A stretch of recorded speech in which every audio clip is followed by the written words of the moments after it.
নমস্কার বন্ধুরা, কেমন আছে সবাই? আশা করছি সবাই ভালো আছো।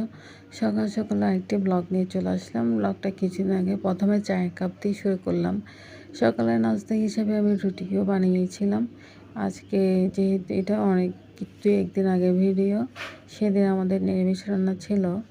তো আমি সেজন্য আলু আর ফুলকপি বাঁধাকপি কেটে নিলাম। তারপর আলুগুলোকে আলাদা করে ভেজে নিলাম। তারপরে ভাজতে ভাজতে ওটার মধ্যে বাঁধাকপি আর পাঁচফোড়ন দিয়ে বাঁধাকপিটাকে দিয়ে দেব। আমাদের বৃহস্পতিবার নিরামিষ খাওয়া হয়। প্রায় সনাতনীদের মধ্যে প্রায় সবার ঘরে নিরামিষ খাওয়া হয়। অনেকে হয়তো খান না, কেউ শুক্রবারে খায়, কেউ শনিবারে খায়, কেউ রবিবারে খায়। আমাদের যেহেতু গুরুবারে গুরু দীক্ষিত, যেহেতু গুরুবার, আমাদের বৃহস্পতিবারে খাওয়া হয়। বৃহস্পতিবারে নিরামিষ খেতে আসলে অন্যরকম একটা ভালো লাগে। তারপর আমি আবার পাশাপাশি ডালটাকেও ভেজে নিলাম, এটাকে কুকারে দিয়ে দিব। এরপর আমি সেদিন আর কিছু করি নাই, সময় পাই নাই তেমন একটা। ডাল আর বাঁধাকপি করেছিলাম।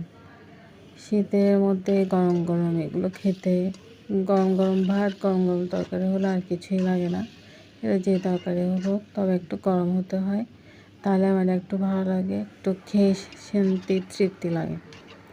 তো আজকে অনেক কথাই আসলে বলে ফেললাম, অনেকদিন পর একটা ব্লগ দিলাম। ধন্যবাদ সবাইকে, পাশে থাকবেন সবাই।